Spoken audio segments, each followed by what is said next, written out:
Vous écoutez La Grande Séance, l'émission 100% cinéma en live sur Séance Radio.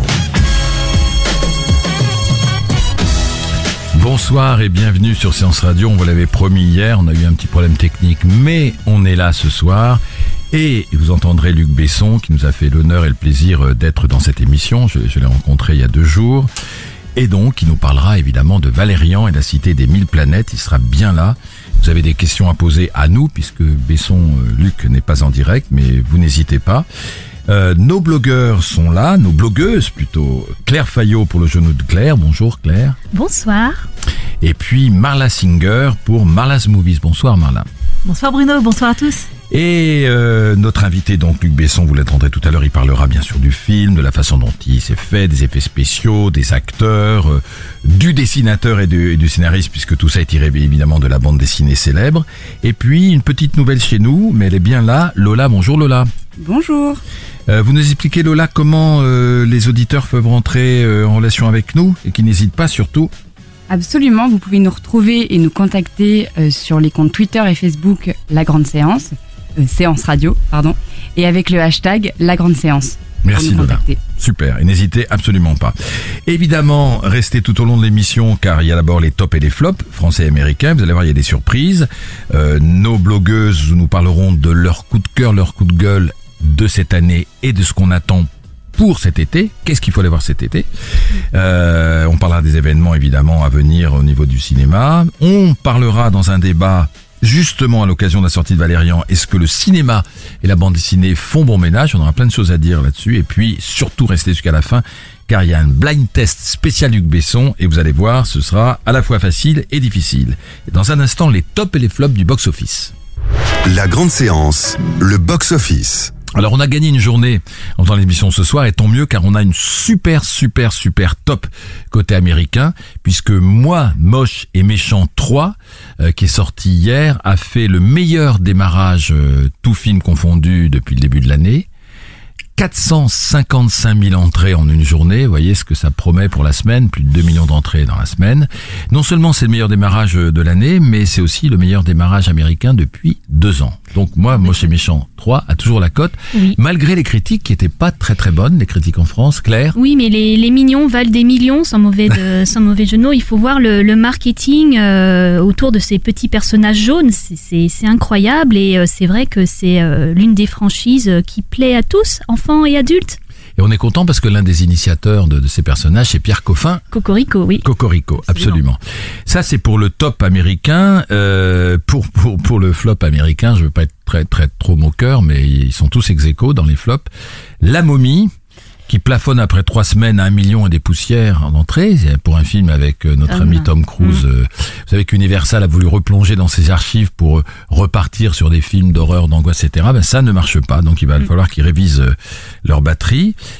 Alerte à Malibu, au bout de 2 semaines, 1 million et des poussières pareil, c'est pas le grand succès.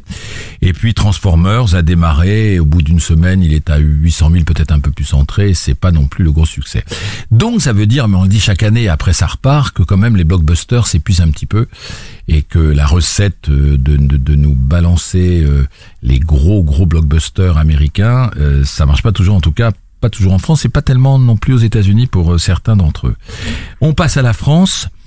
On va se débarrasser entre guillemets du flop.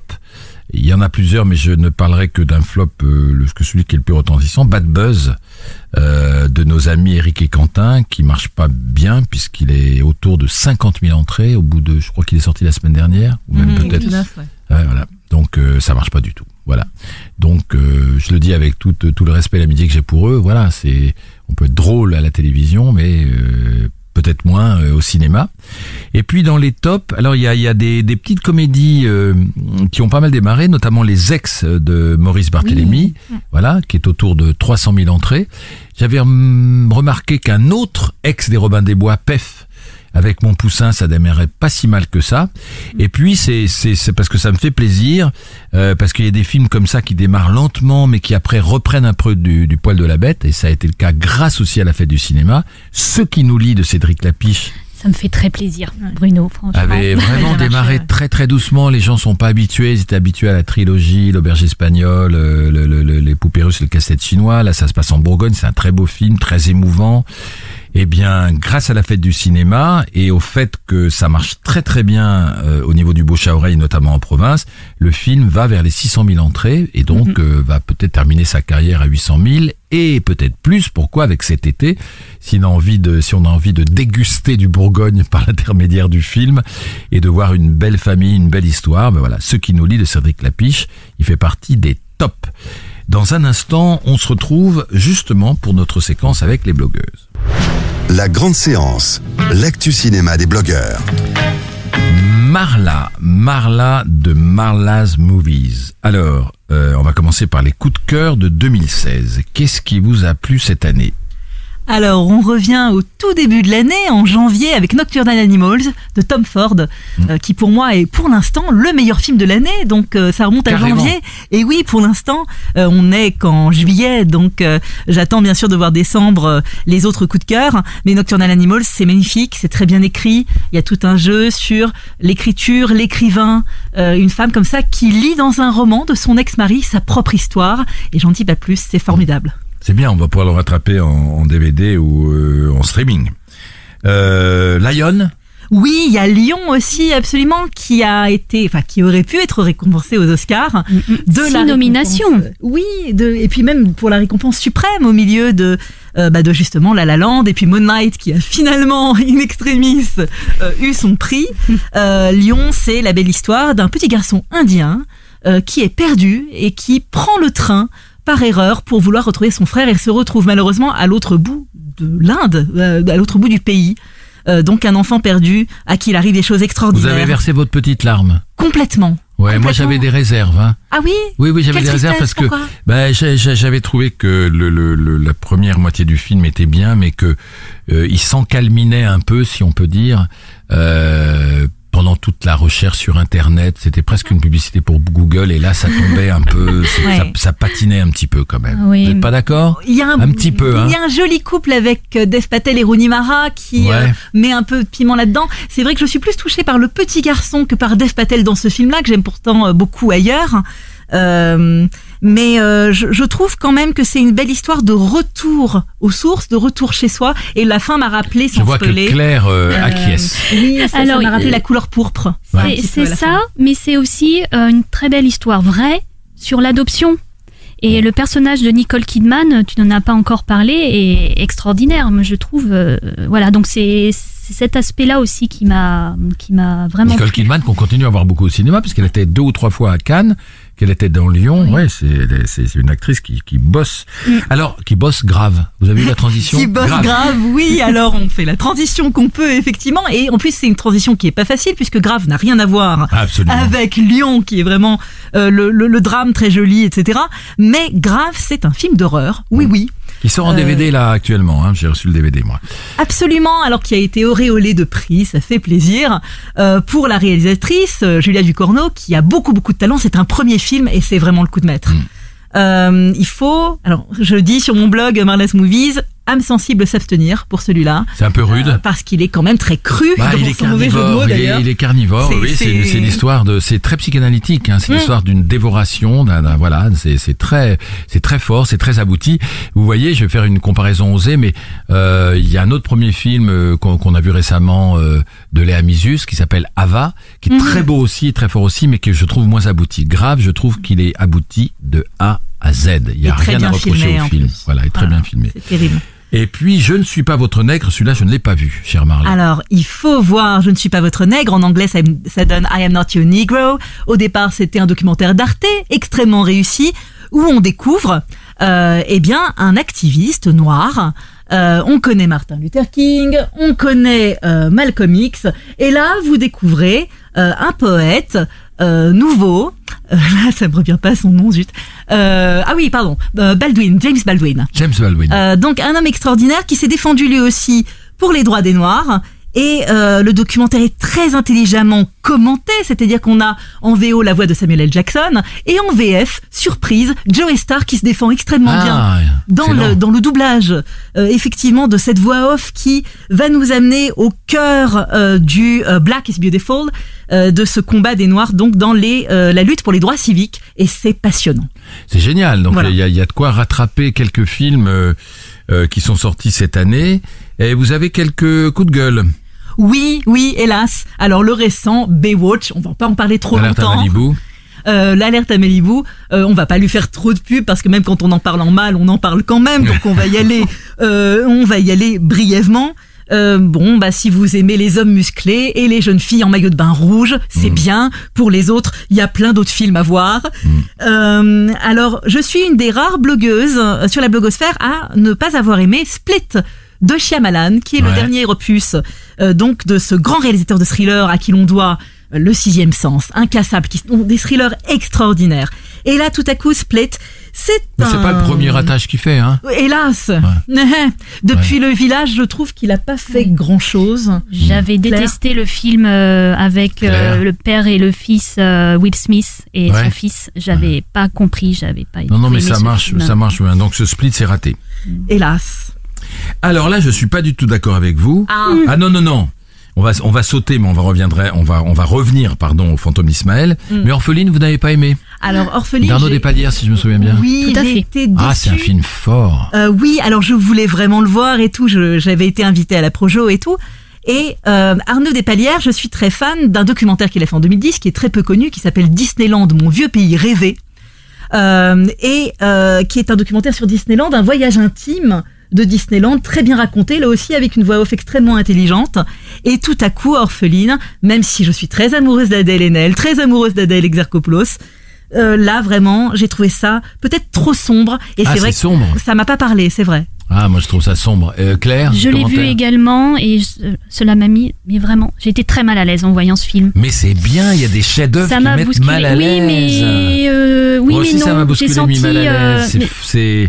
C'est sombre, c'est une histoire de femmes, c'est une histoire de femmes qui ont été opprimées, et je trouve que c'est bien dessiné, voilà, que ces destins qui se croisent avec la petite fille à la fin, voilà, il faut vous le reverrez. Ça met mal à l'aise, mais j'ai trouvé que c'était un peu complaisant. Peut-être qu'il faut que je le voie à tête reposée, mais moi j'ai pas trouvé ça complaisant. En plus les actrices sont super bien. Mais il y a une certaine sécheresse de toute façon dans le cinéma. Je sais pas si on peut dire ça, mais une certaine sécheresse rigueur dans l'œuvre de ce cinéaste, et je pense à Michael Colas, que par contre j'avais adoré. Ah oui, alors avec Les Mikkelsen, très joli. Tout à fait. Donc les Fantômes d'Ismaël, on va pas s'étendre, c'est pas réussi, mais on va pas... moi j'ai eu beaucoup de mal. Alors après, Desplechin, c'est pas mon préféré. C'est vrai que j'ai déjà eu du mal avec 3 souvenirs de ma jeunesse, qui pourtant avait été très bien défendu par une de mes co-rédactrices sur le blog. Mais je dois dire que les Fantômes d'Ismaël, je me suis ennuyée et j'ai eu du mal à suivre, ce qui était assez rare. C'est un film trop riche, on va dire. Alors, moi j'ai une question, Bruno. Quelle version avez-vous vue? Parce que moi j'ai vu la version normale, pas la version longue. Parce qu'il paraît que la version longue qui est diffusée, qui sera encore diffusée au cinéma du Panthéon, on comprend mieux certaines choses. Oui, elle est diffusée, absolument. Voilà. Donc moi j'ai vu la version courte. On a forcé Arnaud Desplechin à couper avant le Festival de Cannes, et c'est dommage. C'était pas un service à lui rendre, je pense. Non, il faudra voir la version longue. Parce que c'est la partie, moi personnellement, je trouve que c'est la transition entre les différentes intrigues, on va dire ça comme ça, qui gêne un peu, alors que si c'était plus développé, ou si carrément on partait dans le récit de l'espionnage, là j'aurais adhéré à 100%. Les attentes de cet été?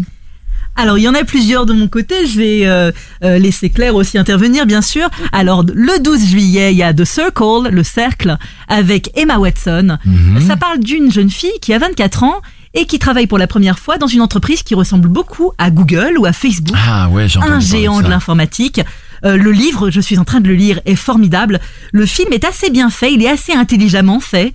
C'est un point de vue qu'on ne voit pas souvent au cinéma, où c'est un film un peu orwellien, où on va vous parler de la domination des écrans, comme ça, dans nos sociétés, un peu comme Black Mirror, pour ceux qui aiment la série télévisée. Pardon Marla, il est sorti quand le livre? C'est un livre qui est sorti il y a 1 an ou 2 ans? Oui, c'est tout jeune, il date de 2013. Ah, 2013, d'accord. Et c'est un bon bouquin de Dave Eggers. Ouais, c'est comme un polar alors. Oui. C'est comme un polar. Alors, c'est pas écrit comme un polar, c'est un peu écrit comme une dystopie pour ceux qui aiment The Hunger Games ou qui aiment Divergente, mais c'est beaucoup plus intelligent que ça, si j'ose dire.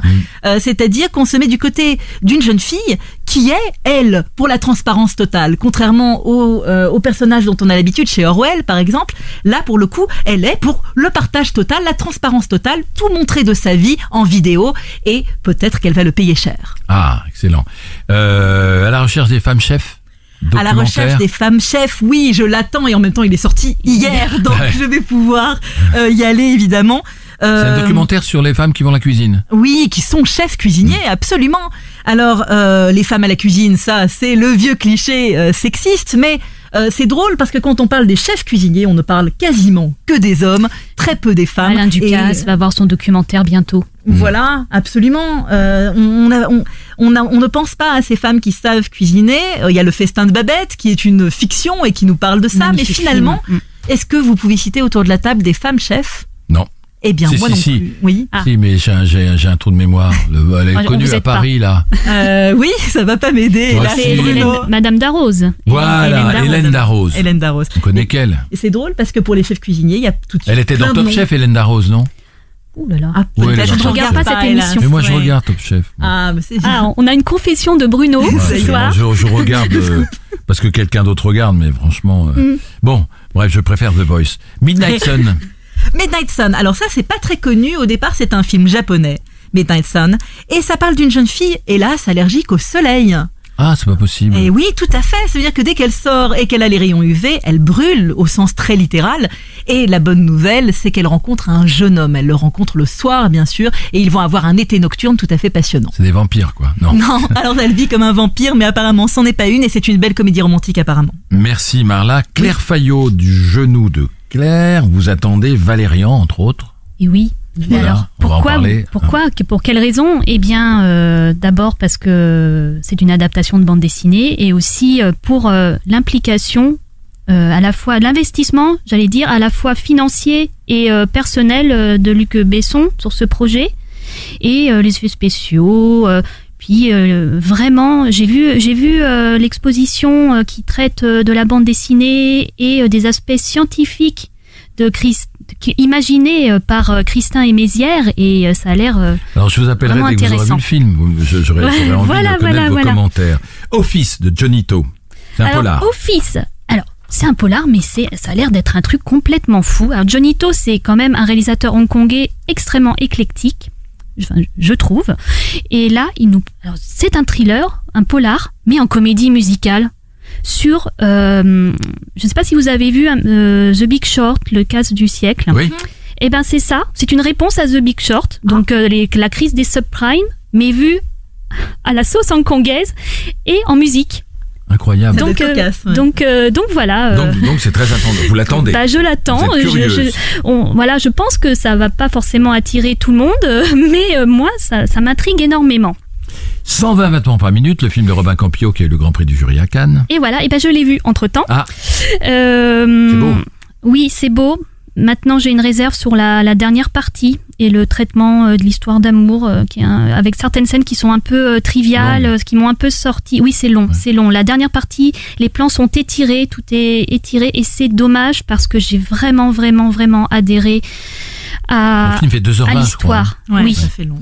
Le film est bouleversant. Moi, je trouve que la dernière partie est très très belle et qu'il faut rien enlever à la dernière partie. Maintenant, il y a comme ça des ponts musicaux avec les scènes en boîte, puis les scènes qui sont dans l'amphi, tout ça. Il y a peut-être un petit peu des longueurs, mais bon, ça reste un beau film. Et c'est un film aussi sur l'engagement, sur le discours, la communication. C'est incroyable de voir comment les militants d'ACT UP communiquaient entre eux. Oui, on n'a pas rappelé évidemment aux auditeurs qui n'ont pas tous suivi Cannes que c'est l'histoire des militants d'ACT UP à la fin des années au début des années 80, au moment où on découvrait le sida, qui ont voulu un peu réveiller les consciences pour faire comprendre que le sida était une maladie extrêmement dangereuse, et voilà, c'est leur combat, leurs amours, leur combat, et c'est très beau. Belle mise en scène et des acteurs remarquables. Alors, de reprise, le lauréat, et oui, ça ne rajeunit pas, 50 ans, c'est ça 50 ans, 1967, un demi-siècle. Mais oui. Alors, c'est l'histoire de Benjamin Braddock. Normalement, vous n'étiez pas né, vous l'avez pas vu. Ah oui, mais j'adore la musique de Simon & Garfunkel. Génial. C'est Sounds of Silence. Une prof de fac qui nous l'avait fait voir. Mrs. Robinson, la cougar avant l'heure. Oui. Donc, c'est l'histoire de Benjamin Braddock, un jeune étudiant qui sait pas trop ce qu'il va faire de sa vie. Et lors d'une soirée, il fait la rencontre de Mrs. Robinson, de la femme de du patron de son père et peut-être futur patron. Et cette femme entreprend de le séduire. Mais problème, il va aussi tomber amoureux de sa fille. C'est un film superbe. Moi, j'avais des plans magnifiques. Quel âge quand je l'ai vu, mais je l'ai vu au sortir de l'adolescence et j'ai trouvé ça génial. C'est un film culte. Voilà, donc là c'est la version restaurée. Il y a des plans magnifiques. Le début, par exemple, aurait inspiré Tarantino pour son Jackie Brown. Et vous savez, dans le 33 tours en vinyle, puisque moi j'ai connu les vinyles, j'en rachète pas maintenant, mais j'ai connu les vinyles quand ils sortaient. C'était une jambe. D'ailleurs, c'était pas la jambe en fait de l'actrice, c'était une jambe du mannequin, voilà. C'est la jambe de Mrs. Robinson et Anne Bancroft était pourtant très belle. Simon & Garfunkel qui sont magnifiques. C'est un 33 tours comme on disait à l'époque. Sound of Silence. Qui est magnifique. Non, mais c'est un super film. Puis alors, ça fait super drôle de voir Akan dans le film dans Meilleur Revue de Story de Sinophan qui a genre 75 ans et de le revoir à 30 ans. Dans ce film-là, Le Lauréat, qui est un film cultissime. Ça, c'est génial. Et puis, un autre film culte, mais plus français, celui-là, L'Emmerdeur.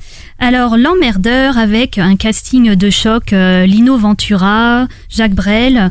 C'est la rencontre fortuite entre un certain Monsieur Milan, qui est un tueur à gages, donc qui est interprété par Lino Ventura, un acteur que j'apprécie énormément.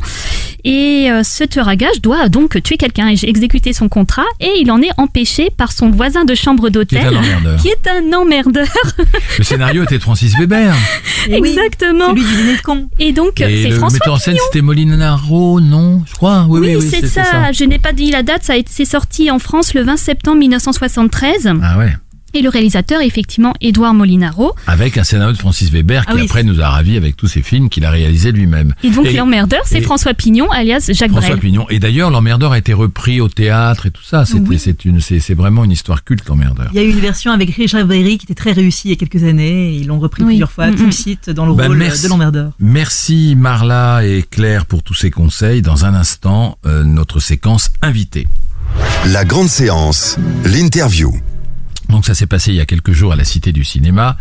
Nous sommes quelques privilégiés à avoir vu Valérian à la Cité des Mille Planètes.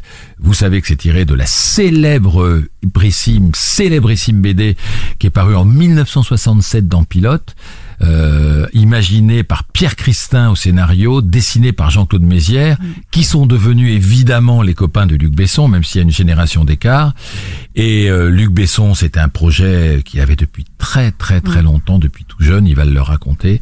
Et il a réussi à faire ce film incroyable qui dure un peu plus de 2 heures. Je crois qu'il s'est inspiré d'un ou de 2 albums avec deux acteurs. Alors c'est un film français mais en langue anglaise avec Dan Diane et Clara Delevingne qui jouent Valérian et Laureline, qui sont 2 agents spatio-temporels qui peuvent traverser les planètes, etc., et qui doivent combattre un peu comme dans Star Wars pour réussir à déjouer les complots qui pèsent sur les différentes planètes. Donc je vous passe les détails. J'ai rencontré Luc Besson dans sa superbe Cité du Cinéma, la cathédrale de nef et d'acier. Et la première question que je lui ai posée, c'est après cette longue aventure, parce que c'était un rêve d'enfant de faire ce film, comment il se sent? C'est fini. Voilà, j'ai terminé le Tour de France. Donc déjà, j'ai réussi à le faire. Donc non, je suis vraiment heureux d'avoir pu le faire et de le finir surtout. Donc le film maintenant, dans quelques jours, ne m'appartiendra plus. Et je suis heureux de le partager, vraiment. Mais c'est vraiment la satisfaction d'avoir réussi ce périple, en fait. C'est lourd. Je me souviens qu'à l'époque du 5e élément, je vous avais interviewé, vous parliez d'un capitaine qui doit gérer un navire dans la tempête et arriver à bon port. Quand on est devant une masse de travail pareille, on n'est pas trop impressionné? Je pense qu'il faut se mettre des œillères, il faut faire comme avec les chevaux. Pour pas qu'ils s'affolent, il faut leur mettre un sac sur la tête. Donc tous les matins, j'ai des œillères et il faut regarder le film au niveau de la journée. C'est-à-dire, voilà la journée que j'ai à faire. Est-ce que je sais faire 15 plans dans la journée? Oui, je sais le faire. Est-ce que je sais gérer mes acteurs sur une journée? Oui, je sais le faire. Demain est un autre jour. Et on essaye simplement de faire le maximum dans cette journée-là. Généralement, on est épuisé le soir. Et le lendemain, il y en a une autre qui commence. Et je pense que si à un moment donné, on enlève ses œillères et qu'on regarde la taille du film, je pense qu'on a une crise cardiaque et qu'on arrête tout. Donc il faut surtout pas lever la tête. Surtout pas lever la tête et vraiment travailler comme une fourmi, une petite pierre par une petite pierre, et surtout ne pas trop ne pas trop réfléchir et en fait simplement ramener la taille du film à une taille humaine de ce qu'on est capable de faire dans une journée. C'est bien de pouvoir réaliser ses rêves. Vous étiez gamin, vous lisez une BD, vous attendez chaque semaine pour avoir la suite, vous voyez qu'elle est signée par des messieurs que vous connaissez pas, Pierre Christin, Jean-Claude Mézières, et une trentaine d'années après, vous êtes amis avec eux, vous travaillez avec eux, et vous portez cette BD que vous adoriez au cinéma. C'est magnifique. Oui, c'est une belle histoire. Oui. C'est une belle histoire. Ils font le premier dessin de Valérian il y a 50 ans, à peu près. Et là, il y a 3 semaines, j'ai pris dans la salle de cinéma qui fait 400 places. On a fait une projection pour les deux. Ils ont près de 80 ans tous les deux. Ils se sont assis côte à côte au milieu du cinéma tout seuls. J'étais moi très ému, eux aussi d'ailleurs. Et je les ai regardés pendant 2 heures, regarder le film. Et c'était très émouvant. C'était vraiment très émouvant Je pense que leur rêve aussi à eux, c'était de se dire qu'est-ce que ça serait bien un jour que Valérian soit un film. Et leur rêve, c'est aussi à eux réalisé. Donc c'est une belle histoire. À la fin des années 60, au début des années 70, quand vous avez découvert la BD dans Pilote, c'était quelque chose de très moderne, cette bande dessinée. Très moderne et rappelons-nous simplement qu'à cette époque, il y a une chaîne de télé en noir et blanc. Il n'y a pas Internet, il y a rien du tout. Il n'y a même pas de musique chez moi d'ailleurs. Il n'y a pas de Walkman, il n'y a pas tout ça. Et 2 pages d'agents spatio-temporels qui voyagent dans le temps et dans l'espace, c'était une porte ouverte sur le rêve et sur une fuite. C'est-à-dire qu'on peut, à 10 ans, on pouvait s'échapper grâce à ça. Puisque c'est une époque où je n'ai même pas de mobilette, donc je peux même pas aller me promener. Je suis encore à la maison et c'est long. J'attends ces 2 pages qui sont dans Pilote, je les attends pendant 6 jours parce que c'est une fois par semaine et j'attends avec une impatience débordante. J'attends ces 2 pages. J'ai même le souvenir vraiment de rentrer à la maison avec le Pilote, de le mettre à côté, de finir mes devoirs, de ranger mon bureau, de fermer la porte à clé et de tourner les pages et de vraiment déguster mes 2 pages que j'avais donc 6 jours pour relire 153 fois puisqu'il n'y a que ça à faire. Donc c'est vraiment des beaux souvenirs parce que c'est l'apprentissage de la patience, du désir aussi. Et c'est une belle façon d'apprendre ces 2 choses. On se retrouve dans un instant avec Luc Besson. En attendant, justement, on écoute un extrait de la bande originale de Valérian à la Cité des 1000 planètes. C'est David Bowie.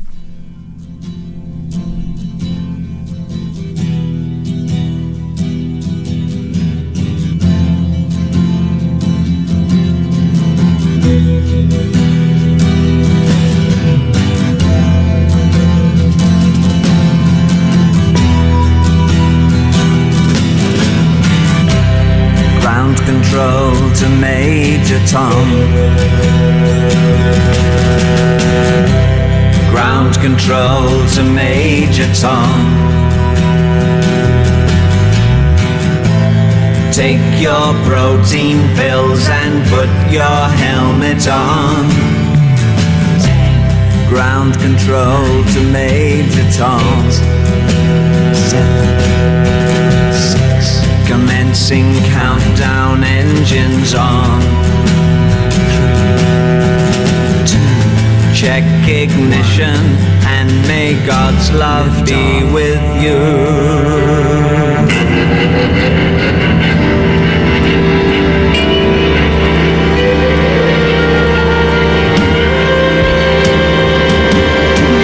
This is ground control to Major Tom.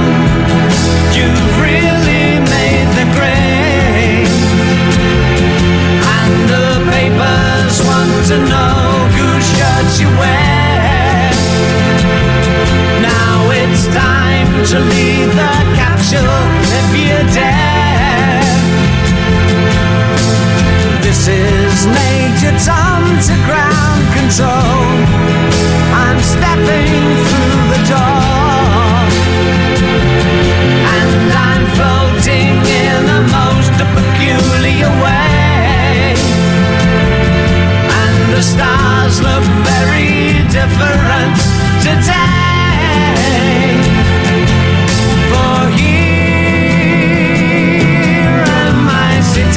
a tin can.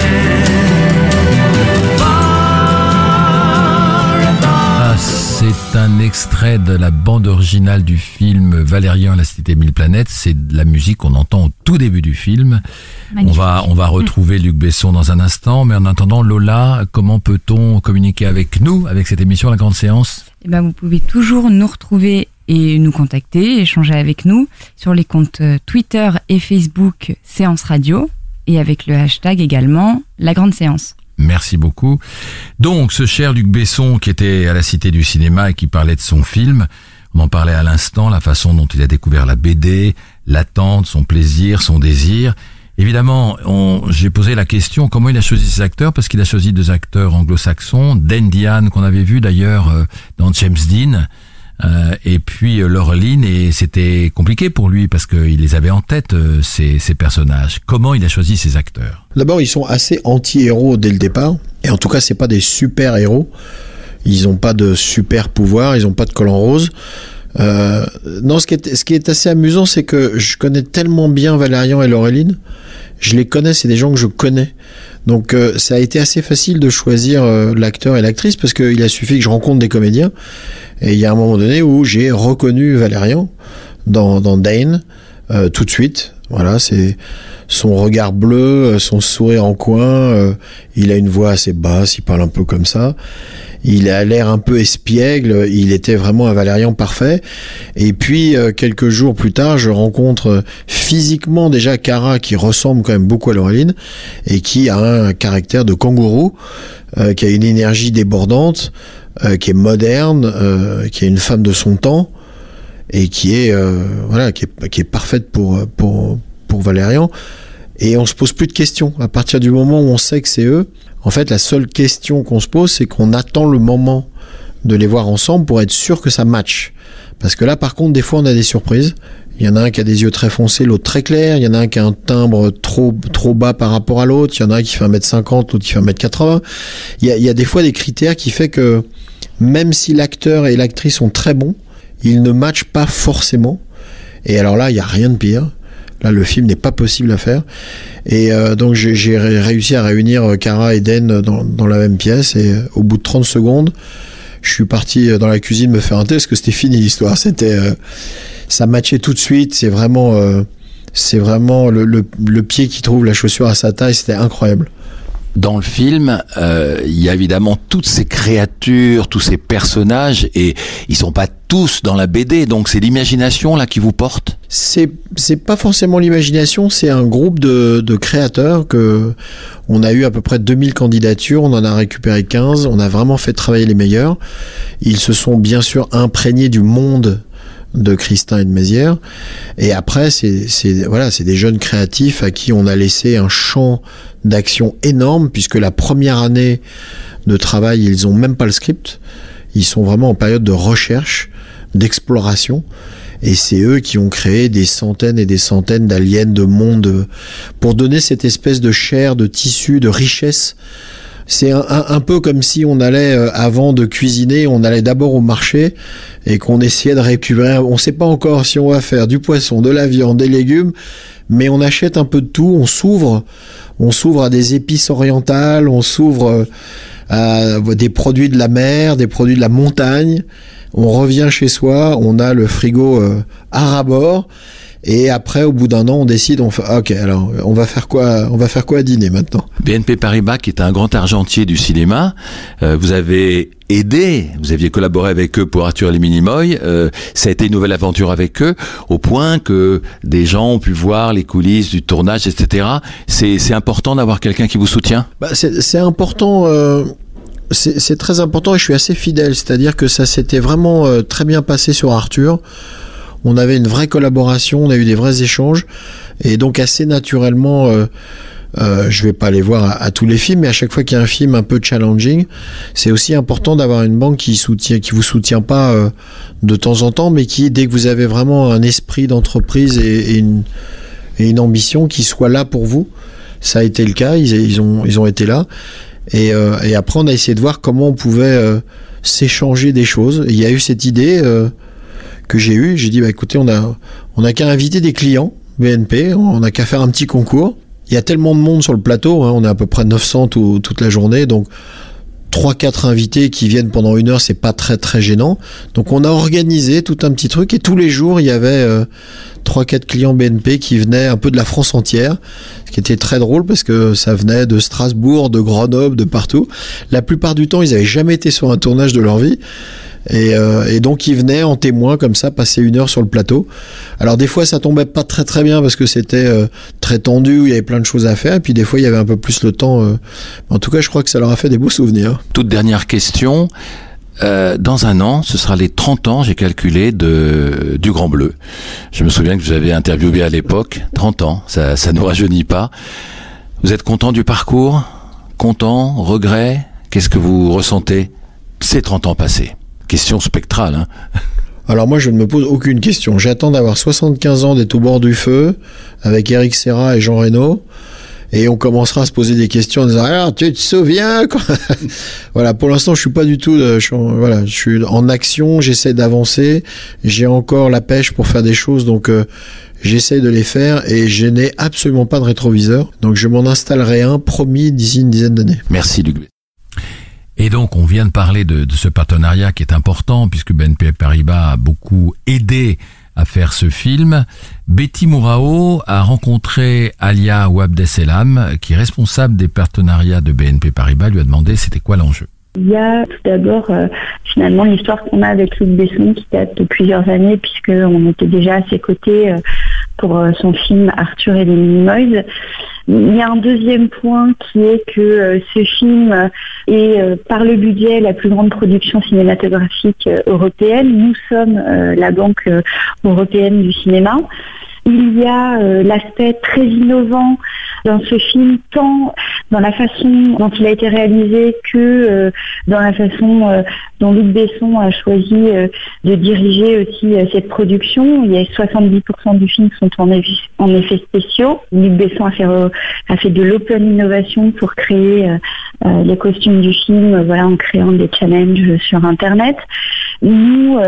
Nous sommes clairement la banque de l'innovation. En tout cas, c'est un élément important de notre ADN de marque. C'est pour ça que l'aspect science-fiction, c'était un peu... parce que ça paraît inattendu, du coup. Mais voilà, exactement. Donc, la science-fiction, ça paraît inattendu, mais pas que. BNP Paribas, c'est la banque d'un monde qui change. Et finalement, la science-fiction, qu'est-ce qu'elle fait? Elle anticipe le futur. Donc, quand on se dit banque d'un monde qui change, on a de fait... cette capacité d'anticipation et d'accompagnement dans la durée de tous nos publics. Et puis, il y a dans le film, finalement, un bon nombre de valeurs qui sont partagées par BNP Paribas, comme la diversité. Il y a une multitude d'aliens qui cohabitent dans Valérian. Il y a le rôle de la femme qui est important aussi avec Laureline. Donc voilà, tous ces éléments, finalement, nous ont amené à répondre favorablement à la sollicitation de Luc Besson. Et puis, il y a aussi un élément, c'est qu'on est la banque des entrepreneurs et qu'on se doit de soutenir des entrepreneurs dans leurs projets les plus ambitieux qu'ils soient. Alors, c'est un partenariat spécial parce que le film est lui aussi spécial. Je le disais tout à l'heure, c'est finalement la plus grande production européenne jamais réalisée. C'est 180 millions de dollars de budget de film, qui est assez conséquent, effectivement. Et puis, après réflexion, une fois qu'on a trouvé finalement de la cohérence dans le projet, on a fait le choix, pour la première fois dans notre histoire de cinéma, d'investir en fonds propres. Ça veut dire quoi, investir en fonds propres dans un film? C'est-à-dire apporter de l'argent, donc là en l'occurrence c'est 10 millions d'euros qui ont été apportés, dans la production de film. On rentre au capital du film et on apporte des moyens financiers pour que le film se monte. En l'échange de quoi on peut naturellement activer un partenariat et on a une collaboration avec les équipes de Repacorp et l'équipe de Luc Besson qui est fantastique.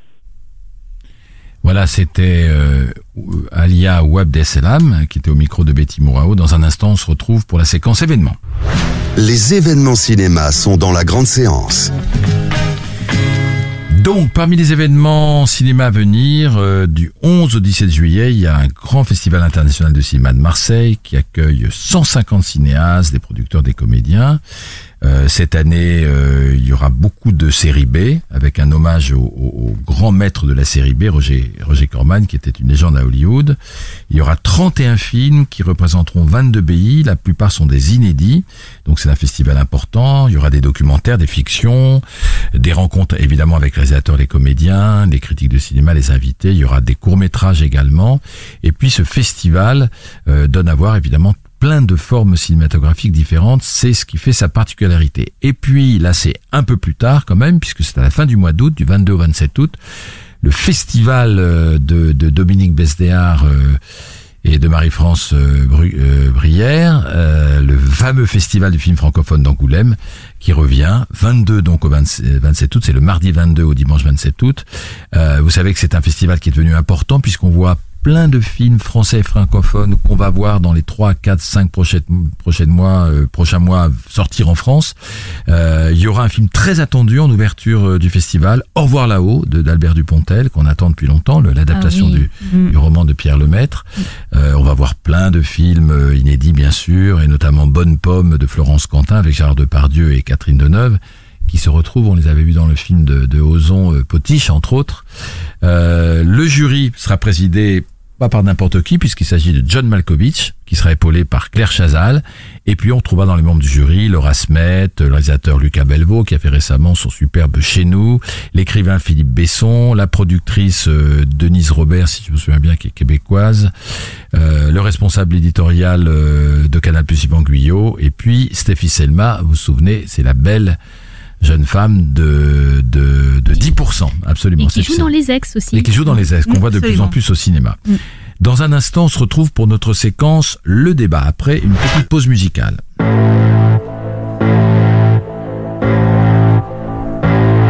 gotta find myself, gotta find it now. I gotta be a man, I gotta find him now. I gotta be a man, I gotta be the man.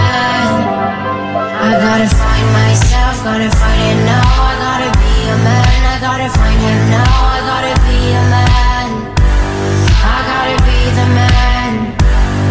When I come to town for the last time, pull up in a fast car for the first time, I'm gonna say goodbye. You didn't see me cry. I got a million on my soul. No better know me on my own. They put a bounty on my soul. Won't you leave me alone? Won't leave me alone? I gotta be a man. I gotta be a man. Won't you leave me alone? Leave me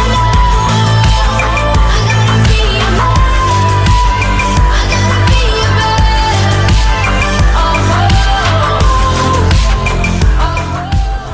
Voilà, c'était notre petite pause musicale. Alexiane, A Million on My Soul, tiré de la bande originale de Valérian et la Cité des 1000 planètes. Voilà, j'avais pas reconnu la musique.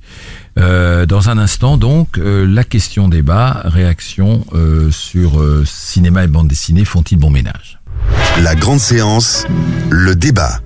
Alors c'est à la mode quand même, les adaptations de bande dessinée Claire et Marla, oui, parce plus que jamais. On attend les aventures de Spirou et de Fantasio, on attend un Gaston. Moi j'avais vaguement entendu parler à un moment d'un Benoît Brisefer. Il y a eu Boule et Bill qui n'a pas super bien marché. Je pense que le dernier opus n'a pas bien marché. Est-ce que, parce que c'est la mode parce que c'est une marque. Quand vous mettez Spirou, Fantasio, Gaston, les producteurs se disent ça y est, c'est tout de suite reconnaissable. On n'a pas besoin de faire de la promo. Claire, vous êtes une spécialiste. Qu'est-ce que vous en pensez? Est-ce que ça marche à tous les coups? Est-ce qu'il faut le faire à tous les coups? Ça peut être une très mauvaise idée parce que c'est vrai. Dire. Parce qu'en fait, adapter une bande dessinée, c'est quelque part, enfin souvent pour les scénaristes et les réalisateurs, on dit ça semble facile. Donc on va dire que c'est plutôt une fausse bonne idée. Ça semble facile. Pourquoi? Parce que mettre une histoire en image, finalement, que ça soit un dessinateur de bande dessinée, un scénariste de bande dessinée ou un réalisateur de film et un scénariste de long métrage, c'est la même démarche. Et une bande dessinée, finalement, on peut le voir comme un storyboard. Absolument. Donc, à partir de là, s'il n'y a aucune innovation, et en même temps... Il faut s'écarter, de la bande dessinée. Oui. Et en même temps, si on trahit l'œuvre pour aller vers autre chose, on risque de déplaire aux fans de la première heure de la bande dessinée. Et pourquoi alors se lancer dans cette aventure ? À mon avis, c'est parce que, effectivement, déjà, on va attirer un public qui est plus un public de lecteurs ou vers les salles de cinéma. Et puis, donc, c'est ce public-là que, quelque part, on courtise.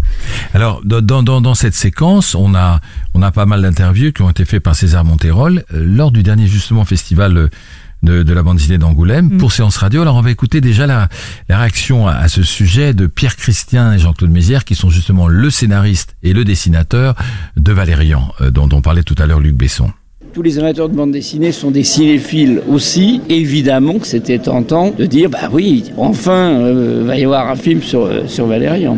C'était qu'une demi-surprise, parce que ça faisait des années qu'il y avait eu des options qui avaient été posées. Donc c'était pas sûr, parce que c'était un film très cher, très compliqué. Donc je m'étais fait un peu à l'idée, moitié de façon optimiste et moitié de façon résignée. Ça, c'est mon côté noir qu'a pas Jean-Claude, du genre...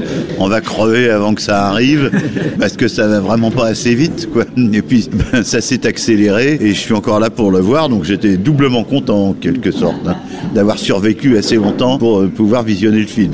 C'était d'abord Jean-Claude Mézières, ensuite Pierre Christin qui parlait, mais je vous propose, Marla et Claire, d'écouter aussi, parce qu'il a un avis assez tranché mais plutôt positif, Didier Tronchet, qui est auteur de BD, qui avait créé le personnage de Jean-Claude à la BD, qui est un personnage récurrent, qui est très drôle, et qui avait réalisé lui-même le film d'après sa bande dessinée, qui s'appelait Le Nouveau Jean-Claude, et lui, il a une idée plutôt positive de l'adaptation. Le cinéma m'a offert une opportunité invraisemblable. C'est-à-dire que tout à coup, je ne suis plus sur une planche de dessin à essayer de créer un univers avec mes propres et pauvres moyens graphiques. Je suis avec une équipe de 60 personnes qui, tous dans leur domaine, sont extrêmement compétents. Et quand arrivent dans ce cadre-là les acteurs qui eux-mêmes apportent leur expérience, on a tous les moyens pour que l'histoire telle qu'on l'a imaginée soit bien plus. Souvent, les auteurs se disent déçus. Moi, c'est l'inverse, mais je trouvais ça beaucoup mieux. D'ailleurs, avec l'outil ultime qui est le montage, j'ai refait un autre film encore.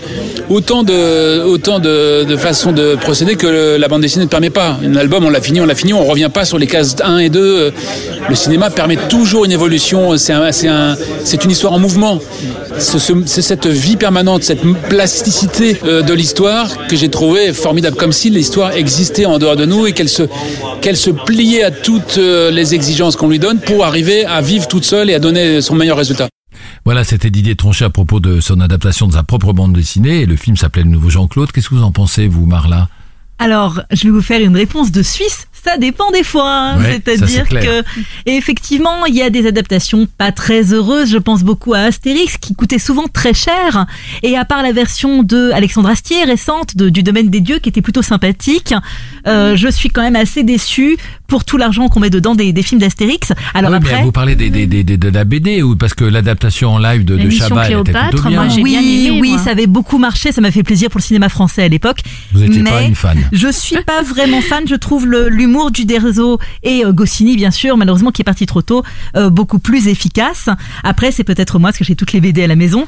Je pense que les anglo-saxons sont peut-être meilleurs parfois que les français pour adapter les bandes dessinées, même si ça fait plaisir d'entendre les auteurs et réalisateurs français qu'on vient d'écouter. Je pense à V pour Vendetta, par exemple, qui est une très très bonne BD au départ, qui date des années 80 et qui était à l'époque contre Thatcher. Oui. Et on en a fait au cinéma un film tout à fait réussi avec Nathalie Portman dans le rôle d'une jeune fille qui rencontre V, un homme anonyme qui porte un masque, le masque de Guy Fawkes, qui est ce symbole anglais de rébellion, celui qui a voulu faire sauter les maisons du Parlement à Londres un certain 5 novembre. Et il est toujours célébré en Angleterre. Donc l'adaptation était bonne. Vraiment, c'était extraordinaire, c'est très bien réalisé et j'ai même été plutôt émue à la fin, effectivement. Alors, un type de bande dessinée assez particulier, c'était Paulina, et Bastien Viviès, qui est auteur de bande dessinée, son film Paulina a été porté à l'écran et lui il pense qu'il faut laisser de la liberté au cinéaste. On écoute. Une fois que tu signes une adaptation, il faut laisser le bébé à la personne qui va s'en charger, au réalisateur. Donc j'en ai juste parlé avec eux un peu au début. Parfois il m'arrivait de leur dire juste aux producteurs, attention, il y a ça, il y a ci, il y a ça et ça.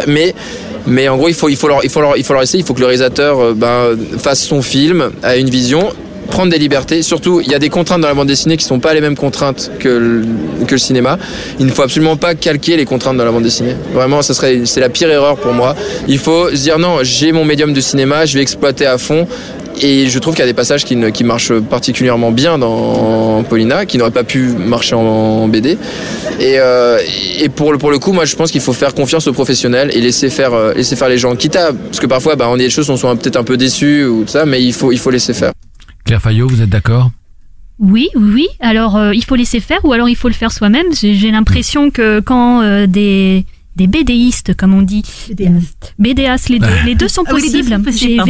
J'avais vérifié. Il n'y a pas de mal. Donc, quand des dessinateurs et auteurs de bande dessinée passent derrière la caméra, ça donne des films comme Persepolis ou encore Riyad Satouf qui s'essaie à la réalisation avec brio.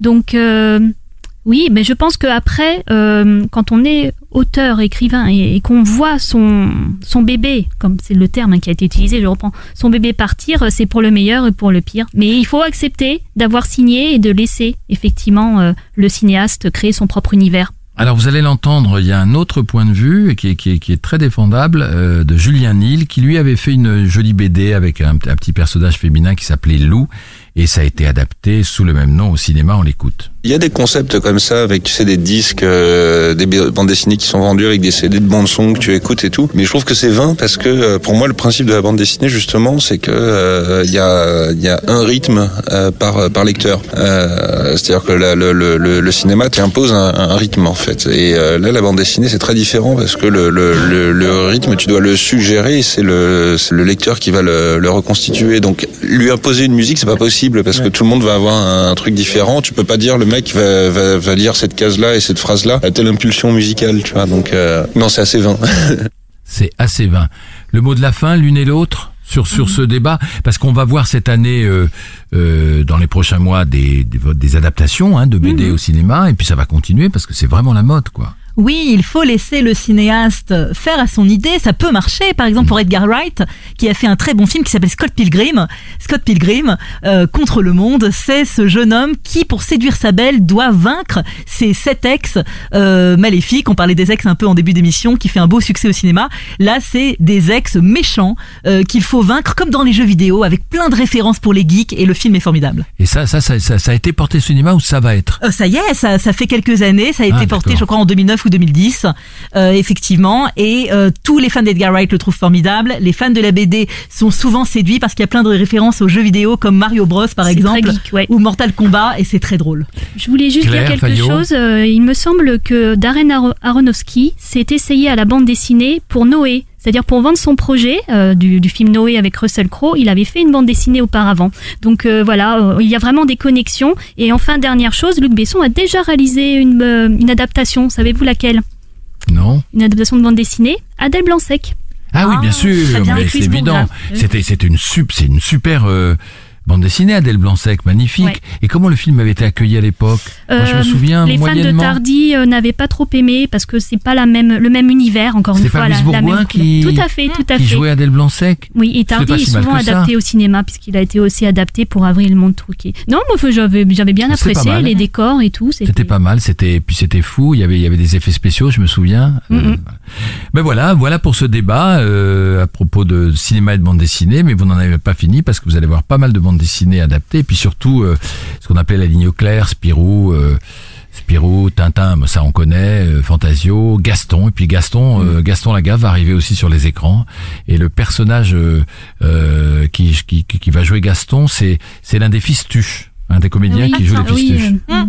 Et puis j'ai un petit scoop aussi à propos de bande dessinée et de Valérian, c'est donc Luc Besson a reçu un coup de fil de Xavier Dolan, qui lui a demandé s'il pouvait faire la voix de Valérian pour la version française. Donc ce sera Xavier Dolan, c'est chic, hein, Oui, qui fera la voix de Valérian dans la version française. Un nouveau talent à ajouter. Et ça, c'est un scoop que nous a soufflé Luc Besson. Dans un instant, à propos de Luc, on va faire un blind test uniquement consacré à sa carrière. Jouez avec la grande séance. Tout de suite, le blind test dans votre émission 100% cinéma. Attention, Lola peut jouer aussi. Hein. Spécial Luc Besson, on écoute, je sais pas si c'est des extraits de films ou de la musique, des extraits de films, on écoute. Oh là. I like these calm little moments before the storm. Ah, ça c'est Léon. C'est Gary Oldman. Oui. Il faisait peur dans Léon, VO. c'est pas en français, Léon? Là, c'est en VO. C'est dommage pour nos amis. Moi, je suis anglophone, donc je triche. Le calme avant la tempête. Là, c'est dur. Ah, ça, c'est Gary Oldman, ça. Là, il dit ça à Nathalie Portman. Marla, bravo. Oui, Attention, le deuxième. Terrifiant. Le deuxième. C'est pour qui?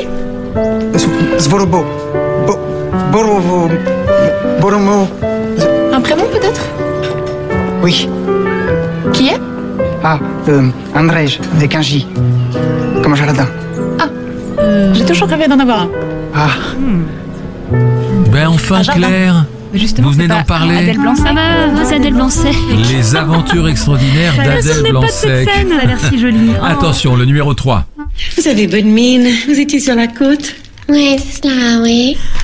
Vous avez bien fait, parce qu'à Paris, il a plu sans arrêt. Je vous débarrasse. C'est pas évident, hein. Vous avez froid? Non. L'expression Mais je vais pas rester longtemps. J'aime pas ça. C'était commode, ça aussi. Bon, le lendemain, je reviens.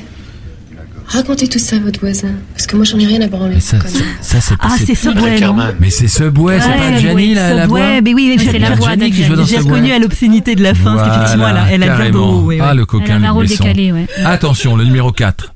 Vous êtes un homme honnête, je le vois bien. Mais vous n'êtes pas le dauphin. Ah, ça c'est le Grand Bleu. Non, ça parle de dauphin. C'est pas mal, vous n'êtes pas le dauphin. Le dauphin à la couronne. Mais non, là c'est le dauphin, c'est Jeanne d'Arc. Vous n'êtes pas le dauphin. Jeanne d'Arc. C'est pas mal, il a dû faire exprès des Besson. Ah voilà, il y a un bien. C'était vous n'êtes pas le dauphin, d'accord. Attention, le 5.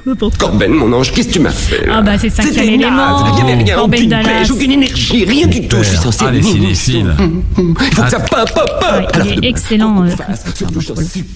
Attention, le numéro 6. T'en pas malheureux.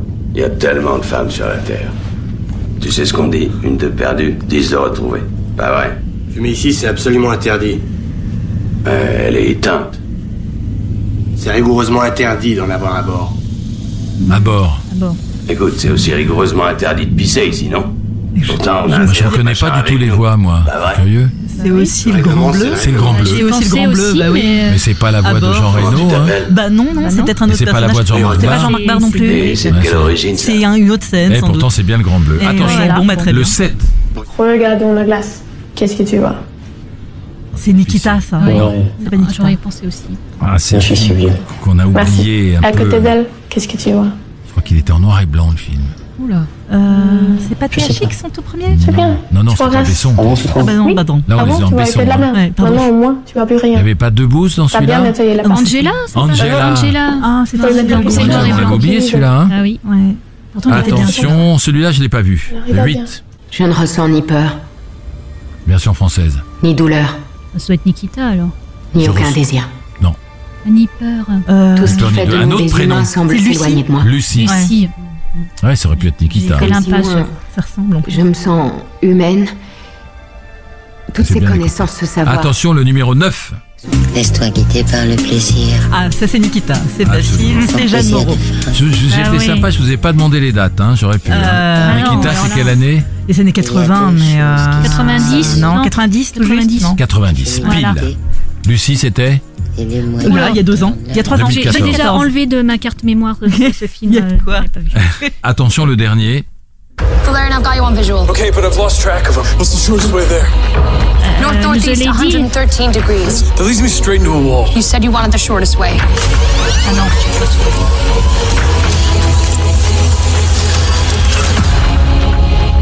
Let's do this. Un film que j'avais envie de voir. Valérian, du coup. Valérian. Ça vient de là. Oh, merde, C'est pas on l'a juste. pas vu Ah, encore. vous l'avez pas vu, mais vous auriez pu deviner quand Non, même. les voix, bah, j'ai pas reconnu les voix de. Dans Clara. un instant, c'est la fin de cette émission. La grande séance, l'émission 100% cinéma de Séance Radio. Donc il me reste à remercier toute l'équipe de Séance Radio, même ceux qui n'étaient pas là, ils se reconnaîtront, on pense aux absents.